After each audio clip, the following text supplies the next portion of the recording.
al ladrón, al ladrón, que justo en Nochebuena me robó. No conocía yo esta canción de Facundo Cabral, pero me ha gustado. Sí, no sé, es un autor muy apreciado por la izquierda. Bienvenidos, Xavier Orcajo y Javier Algarra. ¿Qué tal? ¿Cómo No sé qué os parece el tema que hemos elegido para hablar de este Sindicatos Sociedad Anónima, Toso y Méndez, los mandarines del capitalismo obrero, que acabáis de publicar en la editorial Secotia. Pues no debería ser el tema adecuado, pero lamentablemente lo es a juzgar por algunos personajes que se han movido por los sindicatos, que deberían ser otra cosa, deberían ser organizaciones para la defensa de los trabajadores, para cuidar de los que se quedan sin empleo, y que lamentablemente en los últimos tiempos nos ha demostrado que se han visto intoxicados con la presencia de algunos individuos que se han dedicado a hacer lo que dice Facundo, a meter la mano donde no deben. En los agradecimientos, de hecho, empezáis dedicando el libro a todos aquellos que abrazan el sindicalismo de forma honrada y que repudian la corrupción. Claro, porque el sindicalismo es necesario, eso es una obviedad. El sindicalismo es intrínsecamente bueno. El sindicalismo nos ha traído a una época pues de equilibrios, de equidades, de justicias, que está bien. Ahora, en España, concretamente, el sindicalismo pues no se financia con las cuotas de sus afiliados, el sindicalismo hace de formador de los desempleados y eso es un error a todas luces porque luego se ha descubierto que tras eso hay corruptelas tanto en partidos como en patronales como en sindicatos, pero la moral de los partidos y de las patronales no tiene por qué ser la misma moral que se le debe exigir a un sindicato. Un sindicato que defiende trabajadores tiene que tener una moral mucho más estricta, y eso lo sabían bien pues Marcelino Camacho, incluso Nicolás Redondo. Y lo que tenemos ahora son unos mandarines que viven como Dios, que se financian de manera irregular y que mantienen una gran mentira. Por eso el libro se titula Sindicatos S.A., porque son conglomerados de empresas y de negocios y de trinques del pilla-pilla del dinero público de España. Pero fijaos, porque a mí me está llamando la atención el silencio prácticamente sepulcral del mundo sindical. Es decir, vosotros mismos destacáis. Señores, lo más sangrante de estos casos es que están saqueando a los trabajadores que están en peor situación. Parados de larga duración, parados de corta duración, gente que ni siquiera ha accedido al mundo laboral, etcétera. Cursos de formación. Y el mundo que se ha hecho siempre, pues eso, los portaestandartes de la causa obrera, que salen a la calle a las primeras de cambio por casi cualquier cosa, en estas. Y ante la gravedad de que un dinero público que sale de todos nuestros impuestos, que debería ir dirigido justamente a atender a esos parados, a dar cursos de formación, esté siendo desviado con fines ilícitos, todos pensaríamos que Toso y Méndez deberían ser los primeros interesados en hacer un toque de atención y decir, señores, esto hay que esclarecerlo, hay que buscar responsables, depurar esas responsabilidades y apartar a las personas que se han portado de manera irregular. Y resulta que justamente tanto Toso como Méndez han mirado hacia otro lado.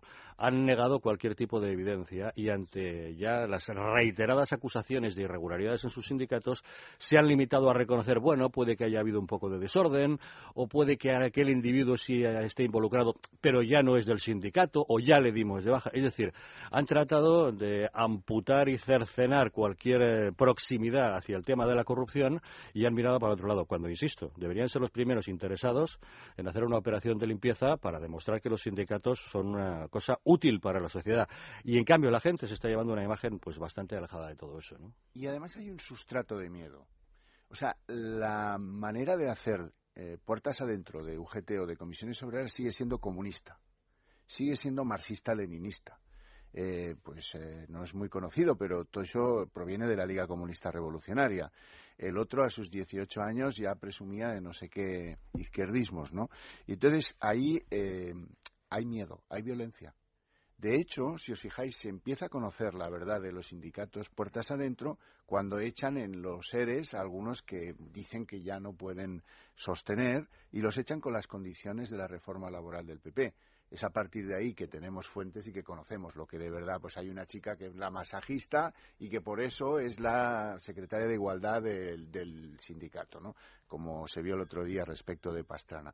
Todo eso lo conocemos gracias a esos que ya no tienen nada que defender y que ya no tienen miedo. O de UGT que echaron acusándole de que era el responsable de haber borrado los archivos en el ordenador, le ponen en la calle. Y entonces él dice, es decir, que ahora me echan a mí la culpa porque han querido ocultar información y destruir esos ficheros, ¿no? Me despiden a mí. Y además yo creo que también se puede hacer una reflexión sobre cómo afronta todo esto la izquierda. Remontémonos al caso PSV. El caso PSV es el PSOE el que dice, voy a machacar a mi sindicato porque me ha hecho una huelga y al sindicalista por antonomasia en España, Nicolás Redondo, junto con Marcelino Camacho. Es decir, son ellos los que no dejan enemigos. Sin embargo, aquí, en el caso ERE, bueno, en cualquier caso que cojas, nadie toca a Méndez, nadie toca a Tocho, nadie le pide nada. Fíjate, el caso de la PSV se arregla en favor de que den las casas a los que las compran, porque es el yerno de Nicolás Redondo el que maneja la PSV, Iñaki López. Si no, hubiéramos visto. Pero de todas maneras, la moral de aquellos líderes sindicales de la transición no tiene nada que ver con la de los de ahora. O sea, un señor que ha estado en la cárcel por defender ideas, como Marcelino Camacho, se merece mucho más respeto y que, en fin, ya os acordáis cómo fue su salida del sindicato, aquellos momentos tristes, el jersey de su mujer, todo aquello. Todo eso merece mucho respeto. Sin embargo, estos se han fumado el prestigio ganado en la transición por esos líderes sindicales. Es muy diferente. A fin de cuentas, la PSV supuso el final de Nicolás Redondo. La PSV, que lo abordamos en el libro en un capítulo titulado El timo del tocomocho, es que la primera gran escandalera que se produce en el mundo sindical. Resulta que es una estafa en toda regla, en la que te prometen unos pisos, pones un dinero, una serie de cooperativistas quieren tener ese piso y se quedan la pasta y se la llevan.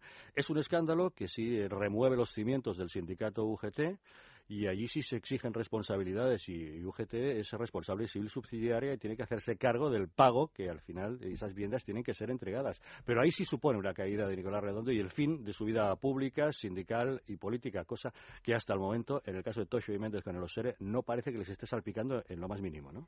Para nada, pero sí queda el germen. O sea, Nicolás Redondo, específicamente, y algo más, comisiones obreras, sí que deducen del sindicalismo sueco y alemán la necesidad de ofrecer servicios a sus afiliados. Las agencias de viaje, las imprentas, ese tipo de cosas. Que allí funcionan incluso los bancos sindicales, los centros de formación. Eso allí es un soporte financiero de los sindicatos muy importante. Pero si los suecos se traen a un premio Nobel para organizar eso, que no es ni siquiera del sindicato, aquí lo dejan en manos del cuñado, del yerno tal, y eso se viene abajo. Estos lo recuperan, la época de los Tocho y Méndez, lo recuperan, pero ya el fin es distinto. No se trata de buscar una vía de financiación, sino de lo que se trata es de esquilmar el dinero público, que no el de los socios del sindicato o afiliados, sino el dinero de todos. Y ahí es cuando empiezan a organizar las típicas academias.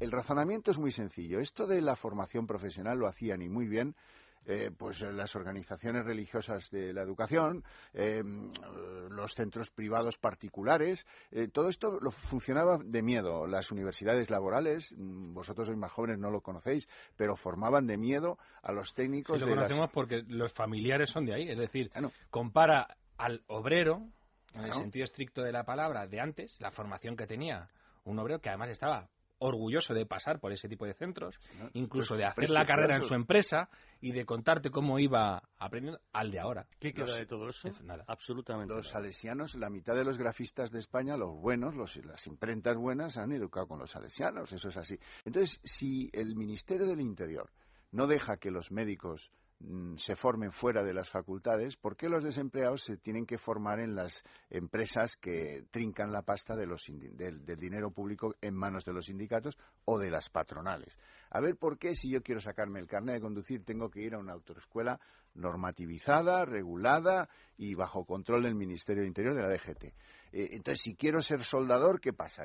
O si quiero irme a un curso para formarme como desempleado y encontrar un empleo, ¿tengo que pasar por las manos de comisiones y de UGT? A ver qué me cuenten. Eso en sí mismo ya es una paradoja, pero si para colmo el dinero que les das para esa formación luego se destina a otras cosas, pues todavía peor, ¿no? Hay un anexo muy interesante en el final del libro. En las empresas, la relación de empresas de UGT y comisiones obreras. Claro, ahí te das muy pocas empresas españolas, hay pocos holdings que tengan esta cantidad de empresas. con unas facturaciones millonarias, y encima en el año 2012, que ha sido considerado por muchos expertos el peor de la crisis, han dado beneficios por encima de 1 millón de euros de beneficios netos. Es decir, ya estamos quitando gastos aparte y gastos de representación y suntuarios de todo tipo. En el peor año de la crisis, los dos entramados quitada la cocaína, las mariscadas, restaurantes varios, fiestas y tablaos en la Feria de Sevilla, quitados todos esos gastos, todavía más de 1 millón de euros de beneficios en ambos conglomerados empresariales. Bueno, y eso es el cálculo que se hace, porque esta es otra.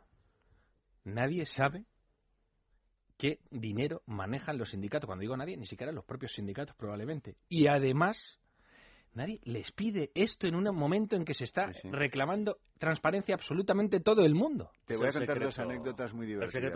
Yo me fui al Tribunal de Cuentas a pedir la última vez que habían revisado las cuentas de uno de estos dos sindicatos y me dijeron, uy, pero ¿por qué nosotros tenemos que revisar las cuentas de los sindicatos? Miren, ustedes tienen aquí entre sus funciones que todo lo que se financia con dinero público lo tienen que revisar. Así hacen con los partidos, cuénteme por qué no hacen lo mismo con los sindicatos. Uy, verá, es que nunca se ha hecho. Los sindicatos dan temor. El que gobierna prefiere pagar y que callen. Lo vimos claramente con Zapatero, pero ahora pasa igual. En las autonomías pasa lo mismo. Es mejor llevarse bien. Entonces se les ofrece entrar en no sé qué consejo, no sé cuántas regalías. En el caso catalán, pues mira, hay una consejera, la de Bienestar Social, que es dirigente a la vez de las Juventudes de Convergencia, lo fue, y dirigente de UGT. Y está en el gobierno de Artur Mas, de esos que piden la secesión de España. Piden la secesión, o sea que es muy pintoresco. Lo de los sindicatos se han enquistado, son como una especie de carcinoma que tenemos ahí, que nos va chupando la sangre y que nadie se atreve a despegar, porque los piquetes dan miedo. O sea, ahora hay un juicio en Getafe de unos piqueteros que le dieron una paliza a unos policías antidisturbios y piden 8 años de cárcel al presidente del comité de empresa de ADS, ¿no? Los piqueteros dan miedo y la gente no quiere tenerlos en contra, pero esto se tiene que acabar. Decía Javier Algarra antes que el secreto mejor guardado es el de las cuentas de los sindicatos. Hombre, ¿estará ahí con el de los resultados de las elecciones sindicales? O el de los sueldos de los dirigentes sindicales. Que esta es otra maravilla, pero de verdad es que hay veces que la gente no repara en este tipo de cuestiones. No se conocen los resultados de las elecciones sindicales. Estamos hablando de un país integrado en la Unión Europea, que pertenece a la Organización Internacional del Trabajo, sus organizaciones, que suscribe todos los acuerdos del mundo habidos y por haber, y aquí no sabe la gente los resultados de las elecciones sindicales. Estos señores tienen rango constitucional de interlocutores sociales y tienen un 7% de afiliación entre los trabajadores. Has tocado varios temas. Primero, escasa representatividad. El nivel de afiliación en España es muy escaso, en absoluto comparable al que existe en Alemania, por ejemplo, que es mucho más elevado. Solamente Francia, en Europa, tiene un nivel de afiliación inferior al que tenemos en España. Segundo, elecciones sindicales. Como bien has dicho, nosotros reflejamos unos cuadros en este libro en el que vienen los resultados de las elecciones sindicales, que son datos que hemos tenido que obtener hablando con diversos sindicatos, porque claro, hablando con otro sindicato te dice, pues aquellos obtuvieron tanto. Es la única manera, porque difícilmente ellos reconocen. La ley de transparencia, impulsada personalmente por Soraya Sáenz de Santamaría, les va a exigir tener una cierta transparencia y informar acerca de sus cuentas. Tienen 2 años para desarrollar eso. De momento han dado un primer paso. Cuando ya estábamos escribiendo el libro y estábamos hurgando en todas partes para encontrar información que no había sido nunca publicada, resulta que a primeros de enero Comisiones Obreras y a finales de enero UGT hicieron públicos sus primeros balances de resultados económicos. Eso nos permitió tener una ligera idea, aunque aún así faltan muchos detalles. Por ejemplo, ellos siguen argumentando que a través de las cuotas de los afiliados obtienen un porcentaje de financiación muy elevado, que nos consta que no es así, puesto que sí hemos tenido datos directos de cuál es ese nivel en Andalucía, por ejemplo, y apenas alcanza un 3%, ¿no?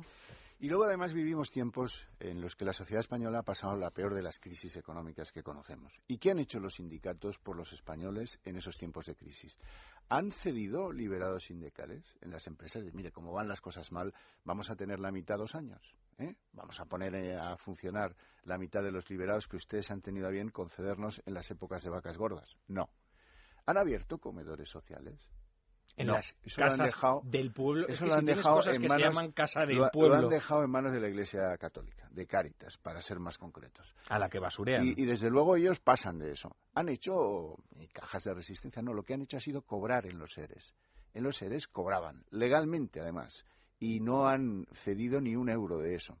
El asesoramiento de los desempleados. Tú eres desempleado, vas a comisiones o UGT y dices, bueno, mire, es que tengo una duda, si hago esto, hago lo otro, en fin, si puedo pedir que me den todo el dinero del paro, rescatarlo ahora y hacer una inversión y tal, y por esa gestión de asesoramiento te van a cobrar, si eres desempleado. Ninguno de los sindicatos tiene, pues tú te quedas en el paro y has estado cotizando a uno de esos sindicatos, pues a lo mejor tendrían que velar por tus intereses de una manera selectiva. No, tampoco. Lo único que les interesa de ti, si llegas al paro, es que te apuntes a los cursos para poder utilizar, que ya me gustaría saber a mí, las asistencias de esos cursos y el control. Hay autonomías, en Madrid se controla el 100% de los cursos, se han puesto muy duros, pero hay autonomías donde hacen lo que les da verdaderamente la gana. Y todo esto ha estallado gracias, casi podríamos decir, a una casualidad. Investigando el tema Mercasevilla, un tema que nada tiene que ver con el asunto acerca de por qué un régimen laboral de los asentadores de pescados del mercado sevillano hay que cambiar. Pues entonces dicen, bueno, pues vamos a hacer un ERE para despedir gente, pero luego contratamos. Ahí se detecta, curiosamente, que hay una persona en el ERE que nunca había trabajado en ese mercado. Y de ese hilo se empieza a tirar y se llega al ovillo. ¿Cómo que en un ERE hay una persona metida y cobra dinero por ser despedida si nunca ha trabajado en esa empresa? Se empieza a investigar, se encuentra que hay un segundo caso y a partir de ahí se descubre toda una trama. Resulta que determinados intermediarios metían falsos prejubilados en esos EREs para beneficiarse del dinero. Y eso es lo que lleva a la jueza Laya a una investigación que hace que el caso Mercasevilla se reconvierta en el caso ERE. Y a partir de ahí lo que ya hemos oído es espectacular. Desde el chofer que mandas con dinero público a comprar cocaína para fiestas, hasta las grandes mariscadas que mencionabas, el afán por los grandes restaurantes. La gente que tiene dinero pasa una vaca. Dinero pasa una vaca, eso sí, Juan Lanzas. Sí, el mediar, el intermediar, el proponer, el cobrar de las aseguradoras de los seres, el comisioneo descarado. O sea, que todo eso hay que remoralizarlo. Y hay dos globos que pinchar. Uno dice, no, es que los de comisiones no tienen nada que ver. No, los de comisiones también tienen gente imputada en todas esas guarrerías. Y algunas muy graves. Por ejemplo, hay uno que cobraba por pinchar una huelga de trabajadores de limpieza en Granada. Tela, que un sindicalista cobre por pinchar una huelga al empresario. Tela. Hay muchas cosas que hay que remoralizar. El mandarinato, Pastrana, que tenía una masajista, una médica, todos allí en el sindicato repartiéndose la pasta y tal, qué bien, qué contentos todos y qué poco dinero me llevo esto. Los sobresueldos, el bote, en fin, hemos visto tantas prácticas repugnantes que valdría la pena hacer un borrón y cuenta nueva. El problema de incluso, a pesar de la dedicatoria, es que la corrupción es estructural. Porque además creo que está pensada casi para que funcione así. Se ha ido pervirtiendo. Lo ha dicho el sindicalismo alternativo, por decirlo así. Acordaos de lo fuerte que era el sindicalismo anarquista en España. Que no es que solo que lo laminara Franco y la dictadura, sino que después, cuando tocó la devolución de propiedades, que hicieron sobre todo UGT, a por ellos que son pocos y cobardes. Y además la filosofía era esta, que era lo que sostiene aún mucho sindicalismo alternativo y mucha gente que no tiene nada que ver con los sindicatos. Señores, estos están empotrados en el sistema y además por eso no es tan extraño que sean quebrantahuelgas, porque son el baluarte de ese sistema. Les estás dando un rango que la sociedad no les está confiriendo, con un 7% de afiliación. Te están diciendo que no quieren que les representes. Se les ha dado un rango de interlocutor social cuando en realidad su nivel de representatividad es muy escaso. Pero lo realmente grave es lo que has mencionado, es que la corrupción es estructural, porque ahora se ha puesto al descubierto el entramado de corrupción en los sindicatos. Pero ¿qué paraguas político tiene todo esto? Porque los nombres de Griñán y Chávez han estado planeando constantemente en la investigación de los ERE, pero hasta el momento no hay pruebas que les puedan involucrar directamente en su responsabilidad. El día que se abra esa espita, veremos hasta dónde llega esa corrupción. Mira, cuando manda a la derecha hay cobardía y cuando manda a la izquierda hay connivencia. Valeriano Gómez era dirigente de UGT, es el hombre que arregló las PSVs y fue el último ministro de Trabajo que puso Zapatero. Pero así podríamos irnos a Almunia, que también era empleado de la UGT, a quien queráis. Hay montones de casos en la historia política reciente. Pero luego, además, hay sindicalistas que son distintos en nuestro país. Uso les ha ganado a comisiones y a UGT un juicio en el Superior de Andalucía, porque los de Uso ya estaban hasta las narices y se fueron allí al Tribunal Superior de Andalucía y dijeron, oiga, ¿cómo puede ser que el 100% de las ayudas de formación de desempleados se las repartan entre UGT y comisiones obreras? es que no cabe alguien más. No digo nosotros, pero una empresa privada, un centro de formación religioso, un tío que tenga una academia de algo, no. 100% UGT y Comisiones. Además en un reparto 50-50 que parece que esté hecho a propósito. Y además, como no hay datos, pero la gente no sabe, vuestros lectores lo van a saber, que tú podías decir, bueno, pues son porque representan el 90% de la gente afiliada a sindicatos. No, ni siquiera en las elecciones sindicales alcanzan esas mayorías abracadabrantes. Por eso yo Pero ¿a que no entra eso nunca en las preguntas del Centro de Investigaciones Sociológicas? Claro, no. Qué curioso. Efectivamente. O sea, que no tienen presión. Los rangos de valoración. No tienen presión por ningún lado, ni en los tribunales, ni fuera. Yo por eso os quería preguntar, ¿cómo se soluciona? Porque esto no es un problema de personas, es verdad, es un problema de personas porque acabas encarnando el sistema corrupto. Para que lo sea, necesita personas que encarnen esa corrupción, pero está visto que es una rueda, no es uno que ha hecho una fechoría. ¿Cómo se puede hacer para limitarles las capacidades de corromper? ¿Cómo puedes hacer para conseguir auténtica regeneración política en un país? Es que es la misma pregunta. Nosotros quizá podemos permitirnos el lujo de denunciar una situación que no es correcta, que es anómala, pero ¿cómo se consigue la regeneración? Difícil. Estamos acostumbrados a que en este país no haya una democracia directa, no haya auténtica representatividad de los partidos políticos, no haya listas abiertas, los ciudadanos no votan, sino que optan entre lo que les dan unos y otros. En el tema sindical lo mismo. Se han convertido en un agente social de primer orden, cuyo papel está reconocido por la Constitución, en el que se les exige la presencia en una mesa de negociación, en la que está el Ministerio de Trabajo, en están los principales agentes sociales. Ellos están con todo esto. Bueno, no podemos más que entonar el desideratum de volver a ese sindicalismo clásico en el que realmente eran organizaciones que defendían los derechos de los trabajadores. Yo creo que el primer paso es destruir el castillo ese mal alimentado, según el cual las patronales y los sindicatos tienen que formar a los parados. Eso nos ha costado cientos de millones de euros, miles de millones de euros. Se tiene que acabar. O sea, eso se tiene que destruir. Primero porque no es útil, porque no hay... Si no hay empleo, no por pasar por esos cursos que en su mayoría son para aprender el Word, imagínate, van a servirte de algo. Por lo tanto, tienen que ser controlados de otra forma, se tiene que abrir eso a centros particulares, privados, religiosos, lo que queráis, pero no que estiga en manos de patronal y los dos sindicatos mayoritarios, la fundación tripartita. Eso se tiene que derribar. La triple alianza. Claro, no, si es que además se llama así, ¿no? Es que, es que ya es tan insultante desde todos los puntos de vista la tomadura de pelo. Lo que pasa es que cuando no teníamos la crisis sobre nuestras espaldas, pues oye, todos miraban para otro lado, Cándido Méndez le llamaban el cuarto vicepresidente del gobierno, ¿os acordáis? Y entraba y salía de la Moncloa como le daba la gana. Y aquí poníais... El cuarto es una manera de llamarle porque tenía más poder que el segundo y el tercero, que Chávez y que Salgado. Porque daba miedo. Siempre es esa cosa mafiosa de utilizar el miedo en beneficio tuyo. Bueno, y lo sigue teniendo ese poder porque hasta la fecha es más intocable que un miembro del gobierno. ¿Qué fiscalización se le puede aplicar al secretario general de un sindicato? Todopoderoso por la estructura que maneja, por los fondos públicos que administra, con todas las prebendas y sinecuras de las que goza. Seguramente cualquier vicepresidente del gobierno o ministro está más sometido a control parlamentario que un dirigente sindical. Javier Orcajo, Javier Algarra, Sindicatos, Sociedad Anónima, Toso y Méndez. Los mandarines del capitalismo obrero en la editorial Secotia. Muchas gracias por haber venido aquí a presentarlo. Está escrito por sentimiento del deber.